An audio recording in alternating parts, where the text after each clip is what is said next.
Assalamu alaikum. Start in the name of Allah, the most beneficent and the most merciful. This is me Hidayatullah Khan, an English mentor, and today my lecture is about structure of a sentence in English. Okay so اس طرح ہے کہ sentences کے structure کو معلوم کرنے سے پہلے یہ جاننا ضروری ہے کہ کلازز کیا ہے، ٹھیک ہے، کیونکہ کلازز کی مدد سے ہی ہم سینٹنس کے اسٹرکچر کو ہی معلوم کر سکتے ہیں۔ اچھا، تو سب سے پہلے ہم کلاس کی طرف آتے ہیں۔ کلاس کیا ہے؟ Class is a group of words having subject and predicate and possess complete meaning اور ناٹ، ٹھیک ہے۔ تو اسی جو ڈیفینیشن لکھا ہے نا، اس کو اگر ہم دیکھیں تو یہاں پر ہمیں تین چیزیں دیکھنے کو ملتے ہیں، ٹھیک ہے۔ کلاس میں ہم نے کیا بتایا کہ یہ کیا ہے، یہ سبجیکٹ ہے، ورب ہے، یہ ان چیزوں کا کمبینیشن ہوتا ہے نا، ٹھیک ہے۔ اور اس میں یہ ہوتا ہے کہ یا ہمیں مکمل معنی دیتا ہے یا نہیں دیتا ہے، ٹھیک ہے۔ یہ ضروری نہیں ہے کہ کلاس ہر ٹائم ہمیں مکمل معنی دیتا ہے نا، ٹھیک ہے۔ بعض دفعہ ہمارے پاس یہ ہوتا ہے کہ وہ ہمیں مکمل معنی نہیں دیتا ہے۔ اگزامپل کو ہم دیکھتے ہیں کہ ہی لافظ، ٹھیک ہے، ہی لافظ۔ اب ہی لافظ جو ہے نا، یہ تو ہمیں مکمل معنی دیتا ہے، ٹھیک ہے، یہ کلاس ہے نا۔ تو اس کا پھر مطلب یہ ہوتا ہے کہ ہمیں سوال یہ پیدا ہوتا ہے نا کہ پھر کلاس اور سینٹنسز میں کیا فرق ہے، ٹھیک ہے۔ کیونکہ دونوں یہاں پر اگر دیکھیں نا، ہی لفظ مکمل سینٹنس بھی ہے اور کلاس بھی ہے نا، ٹھیک ہے۔ تو اس میں فرق ہے، ٹھیک ہے۔ اگر ہم دیکھیں یہاں پر میں نے لکھا ہے نا کہ سینٹنس جو ہے نا، سینٹنسز جو ہے نا، کلازز جو ہے نا، کلازز وہ سینٹنسز کو بناتے ہیں، ٹھیک ہے۔ So it is a unit of sentence. ان ہی چیزوں سے ہم کلازز کو بناتے ہیں۔ اب کلازز کو اگر ہم لوگ دیکھیں، کلازز کے دو مین ٹائپس ہیں، یہ آلریڈی میں آپ لوگوں کے ساتھ فزیکل کلاس میں لے چکا ہوں، ٹھیک ہے۔ Clauses are of two types. پہلا ہے ہمارے پاس ڈیپینڈنٹ کلاس، دوسرا ہے انڈیپینڈنٹ کلاس، ٹھیک ہے۔ ڈیپینڈنٹ کلاس نام سے ظاہر ہے، اس کو ہم دوسرا نام دیتے ہیں سب آرڈینیٹ کلاس، ٹھیک ہے، جو ماتحت ہوتا ہے، آزادہ طور پر خود کام نہیں کر سکتا ہے، ٹھیک ہے۔ سو انڈیپینڈنٹ کلاس میں اگر آپ لوگ دیکھیں، یہاں پر میں لکھا ہے نا، ٹھیک ہے، depends on another clause to complete their meaning, depends on another clause to complete their meaning. یہ اپنی معنی کو مکمل کرنے کے لیے کیا کرتا ہے؟ دوسرے کلاس پر ڈیپینڈ کرتا ہے، دوسرے کلاس پر یہ ڈیپینڈ کرتا ہے نا، ٹھیک ہے۔ تو اگر ہم دیکھیں یہ ایگزامپل جو لکھا ہے نا کہ while the dog chased the cat، while the dog chased the cat، sorry, اب یہ کیا ہے ہمارے پاس؟ یہ ایک جو ہے نا، یہ ہمارے پاس ڈیپینڈنٹ کلاس ہے، while the dog chased the cat۔ اب یہ کہتا ہے جب کتا جو ہے نا وہ بلی کے پیچھے دوڑ رہا تھا، ٹھیک ہے۔ تو کیا ہو گیا؟ اب ہمیں مکمل معنی نہیں ہوتا ہے نا جب تک ہم یہ نہ سمجھے کہ اٹ barked loudly، تو وہ جو کتا تھا وہ کیا ہو گیا؟ بڑی اونچی آواز سے وہ پھر بھونکنے لگا، ٹھیک ہے، تب ہمیں مکمل معنی دیتا ہے۔ اب دوسرا کیا ہے ہمارے پاس؟ Independent clause. انڈیپینڈنٹ کلاس وہ کلاس ہوتا ہے جو ہمیں مکمل معنی دیتا ہے، ڈیلیور کمپلیٹ تھاٹس، ٹھیک ہے، یہ ہمیں مکمل سوچ جو ہے نا جملے کے اندر جو موجود ہوتا ہے نا وہ ہمیں دے دیتا ہے، ٹھیک ہے۔ شی لافس، اب ہمیں کلیئر ہے نا کہ وہ ہنس رہی ہے، اس میں ہمارے پاس مزید زیادہ بڑھنے چڑھنے کی ضرورت نہیں ہے، ٹھیک ہے۔ تو یہ جو ہمارا انڈیپینڈنٹ کلاس ہے نا، انڈیپینڈنٹ کلاس، اس کو ہم جنرلی جو ہے نا سمپل سینٹینس بھی کہہ سکتے ہیں، ٹھیک ہے۔ اب ہم آتے ہیں اپنے سینٹینس کی طرف کہ سینٹینس کیا ہے۔ ہم نے یہ سمجھ لیا نا کہ کلاس کیا ہوتا ہے۔ کلاس ہمیں وہ ہوتا ہے جو ہمیں مکمل معنی کبھی کبھار دیتا ہے، کبھی کبھار نہیں دیتا ہے، ٹھیک ہے۔ اور یہ ڈیپینڈ کرتا ہے کیونکہ ہمارے پاس بعض کلاس جو ہے نا وہ ڈیپینڈنٹ ہوتے ہیں، بعض انڈیپینڈنٹ ہوتے ہیں، ٹھیک ہے۔ اب ہم سینٹینس کی طرف آتے ہیں۔ سینٹینس کیا ہے انگلش میں؟ سینٹینس کی ڈیفینیشن یہ ہے کہ a group of words having subject and predicate and having complete meaning by itself، ٹھیک ہے۔ تو یہ کیا ہوتا ہے؟ یہاں پر گروپ آف ورڈز ہوتے ہیں، ٹھیک ہے۔ دوسرا کیا ہوتا ہے؟ یہاں پر سبجیکٹ اور پریڈیکیٹ ہوتا ہے۔ سبجیکٹ مینز جو کام کرتا ہے، پریڈیکیٹ مینز جو سبجیکٹ کے بارے میں ہمیں معلومات فراہم کرتا ہے، ٹھیک ہے، کہ سبجیکٹ کون سا کام کر رہا ہے۔ پھر کیا ہے؟ And having complete meaning by it self, اور یہ جملہ جو ہے نا یہ کیا ہوتا ہے؟ بذات خود ہمیں مکمل معنی دے دیتا ہے، ٹھیک ہے۔ تو جملہ وہ ہوتا ہے جو ہمیں کمپلیٹ تھاٹس فراہم کرتا ہے، دیٹس کالڈ سینٹینس، ٹھیک ہے۔ اب انگلش میں کیا ہے؟ انگلش میں اسٹرکچر کی بنیاد پر سینٹینسز کے بہت سے ٹائپ ہے۔ اگر ہم دیکھیں ویسے ہمارے پاس ہے ڈکلیریٹیو سینٹینس ہے، انٹراگیٹیو سینٹینس ہے، امپیریٹیو سینٹینسز ہے، بہت سے سینٹینس ہیں نا، لیکن اسٹرکچر کی بنیاد پر سینٹینس کے 3 ٹائپس ہیں، انگلش میں سینٹینسز کی 3 ٹائپس ہے، اور ان میں سب سے پہلا کیا ہے؟ Simple sentence. سمپل سینٹینس نام سے ظاہر ہے کہ کوئی سادہ جملہ ہے، ٹھیک ہے۔ سادہ جملہ میں کیا ہوتا ہے؟ A sentence consisting of only one independent Claus.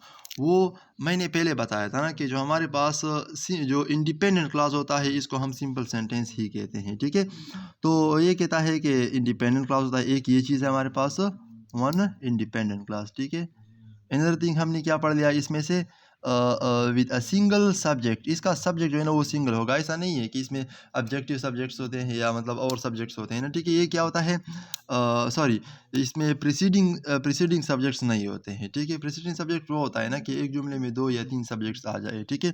اچھا، اینڈ پریڈیکیٹ، اس کا پریڈیکیٹ ہوتا ہے اور صرف ایک ہی سنگل سبجیکٹ ہوتا ہے۔ اب ایگزامپل کو دیکھیں، شی ریڈس، وہ پڑھتی ہے نا، تو شی کیا ہے؟ سبجیکٹ ہو گیا، ریڈ پریڈیکیٹ ہو گیا، آئی جو ہے نا سبجیکٹ ہو گیا، ایم ہیپی مینز وہ پریڈیکیٹ ہو گیا، شی کرائز، تو یہ سب جو ہے نا ہمارے پاس سمپل سینٹینسز کے ٹائپ ہیں۔ اچھا، جو دوسرا ٹائپ ہے وہ ہے کمپاؤنڈ سینٹینس کا، ٹھیک ہے۔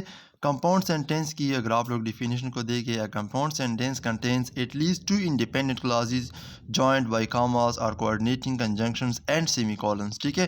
تو اس میں کیا ہوتا ہے کمپاؤنڈ سینٹینس میں؟ کمپاؤنڈ سینٹینس کا بس صرف یہی ہے کہ ہمارے پاس یہاں پر کیا ہوتا ہے؟ 2 انڈیپینڈنٹ کلازز ہوتے ہیں، ٹھیک ہے۔ کلازز کیا ہوں گے؟ صرف 2 ہی کلازز یہاں پر ہو سکتے ہیں، انڈیپینڈنٹ کلازز ہوں گے، ٹھیک ہے۔ انڈیپینڈنٹ کلازز مینز دونوں کلازز کو اگر ہم علیحدہ علیحدہ بھی بیان کر لیں تب بھی ہمیں مکمل معنی فراہم کر سکتا ہے، ٹھیک ہے۔ اور ان کلازز کو ہم کیا کرتے ہیں؟ اکٹھا کرتے ہیں بائی کوآرڈینیٹنگ کنجنکشنز کے ذریعے سے، ٹھیک ہے۔ کس کے ذریعے سے؟ کوآرڈینیٹنگ کنجنکشن۔ کوآرڈینیٹنگ کنجنکشن جو ہے نا کوآرڈینیشن سے نکلا ہے، کوآرڈینیشن مینز جو ایک رابطے کو ظاہر کرتا ہے، ٹھیک ہے۔ تو یہ وہ الفاظ ہے جو ہمارے پاس جملے کو، ایک آزاد جملے کو اکٹھے کرتے ہیں۔ کوآرڈینیٹنگ کنجنکشن کو آپ فین بوائے کے فارمولے سے یاد کر سکتے ہیں۔ Fan boys means F stands for, ٹھیک ہے، O stands for or, N stands for nor, B stands for but, O stands for or, ٹھیک ہے، and Y stands for yet. تو اس قسم کے الفاظ جو ہمارے پاس آتے ہیں کیا ہوتے ہیں؟ بٹ، یٹ، نار، آر ایٹسیٹرا۔ تو ان الفاظوں کو ہم کوآرڈینیٹنگ کنجنکشن کہتے ہیں، اور ہم انڈیپینڈنٹ کلازز کو ان الفاظ کے ذریعے سے ہی جوائن کر لیتے ہیں۔ اب سینٹینسز کو اگر آپ لوگ دیکھیں، سینٹینسز میں لکھا ہے نا، ٹھیک ہے، I want to go to work but I am tired, ٹھیک ہے۔ یہ کہتا ہے I want to go to work. اگر آپ لوگ یہاں پر دیکھیں نا، I want to go to work, یہ ہمیں آزادانہ طور پر معنی دیتا ہے، ٹھیک ہے۔ آئی ایم ٹائرڈ، یہ بھی ہمیں آزادانہ طور پر معنی دیتا ہے۔ بٹ جو ہے نا، بٹ ایک لفظ ہے، اور اس لفظ کو ہم کیا کہتے ہیں؟ کوآرڈینیٹنگ کنجنکشن۔ پھر دیکھیں دوسرا کیا ہے؟ شی کمپلیٹس ہر لٹریچر ریویو۔ انہوں نے لٹریچر ریویو وہ ہوتا ہے نا جب ہم کوئی بھی چیز لکھتے ہیں، یہ ضروری نہیں کہ وہ ریسرچ ہوگا، ٹھیک ہے۔ کوئی بھی چیز لکھتے ہیں تو جہاں سے ہم نے مواد لیے ہوتے ہیں نا، ان مواد کا جب ہم نامز وغیرہ لکھتے ہیں، دیٹس کال لٹریچر ریویو، ٹھیک ہے۔ تو یہ کہتا ہے کہ انہوں نے لٹریچر ریویو کو مکمل کر لیا۔ لٹریچر ریویو مینز وہ کوئی ریسرچ وغیرہ کر رہی ہے، تو ان ریسرچ کے بارے میں انہوں نے جو کتابوں سے انہوں نے پڑھا ہوا ہے، جن کتابوں سے انہوں نے مواد لیے ہوئے ہیں نا، تو وہ انہوں نے مکمل کر لیے ہیں۔ اور پھر کیا کر لیا ہے؟ And she completed Hare reference list. اور جن کتابوں سے انہوں نے لیا ہوا ہے نا، ان کا لسٹ انہوں نے تیار کیا ہوا ہے، ٹھیک ہے۔ ریفرنس لسٹ مینز وہ لسٹ جہاں پر ہم چیزوں سے حوالے لیتے ہیں، ٹھیک ہے۔ تو اس میں زیادہ مسئلہ نہیں ہے۔ کمپلیکس سینٹینس، تیسرا کیا ہے؟ کمپلیکس سینٹینس ہے۔ کمپلیکس سینٹینس میں کیا ہوتا ہے؟ یہاں پر کچھ بھی نہیں ہوتا ہے، صرف آسان سا ہے، at least one independent clause, ٹھیک ہے۔ کیا ہوتا ہے؟ ایک انڈیپینڈنٹ کلاس ہوتا ہے، اور دوسرا کیا ہوتا ہے؟ دوسرا جو ہے نا وہ ڈیپینڈنٹ کلاس ہوتے ہیں، ٹھیک ہے۔ کم از کم ہمارے پاس اگر 2 کلاس اس میں سے ہوں گے نا، تو ایک کلاس کیا ہوگا؟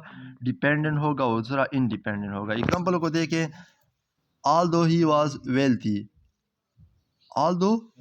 wealthy، اگرچہ وہ امیر تھا، ٹھیک ہے۔ تو although he was wealthy ہمیں مکمل معنی نہیں دیتے ہیں نا، اگرچہ وہ امیر تھا، تو اگرچہ وہ امیر تھا کیا ہو گیا، ٹھیک ہے، ہمیں مکمل معنی نہیں دیتے ہیں نا۔ لیکن اگر ہم انڈیپینڈنٹ کلاس کو اس کے ساتھ مکمل کر دیں، still she was unhappy، لیکن پھر بھی وہ کیا تھی؟ خوش نہیں تھی۔ اس کے پاس پیسے تھے لیکن خوش نہیں تھی، ٹھیک ہے۔ سو she was unhappy، یہ ہمیں مکمل معنی دیتا ہے، یہ ہمیں اگر ہم ان سب کو چھپا دینا ان الفاظ کو تب بھی یہ چیز ہمیں مانی دیتا ہے کہ شی واز انہیپی، وہ خوش نہیں تھی. ٹھیک ہے. دوسرا کیا ہے، although he worked hard، اگرچہ انہوں نے محنت بہت زیادہ کی تھی. he did not do well in examination، لیکن انہوں نے امتحان میں اچھی کارکردگی نہیں دکھائی. ٹھیک ہے. تو یہ کیا کہتے ہیں، he did not do well in examination. اب یہ ہمارے پاس انڈیپینڈنٹ ہے. دوسرا کیا ہے، although he worked hard، اگرچہ انہوں نے محنت کیا تھا. تو اگرچہ انہوں نے محنت کیا تھا لیکن کچھ ہمیں معلوم نہیں کہ مزید جا کے کیا ہو گیا، ہمیں کمپلیٹ تھاٹس نہیں دیتا ہے. ٹھیک ہے. تو امید کرتا ہوں آپ لوگوں کو یہ ویڈیو جو ہے نا کلیئر ہوگا. Thank you.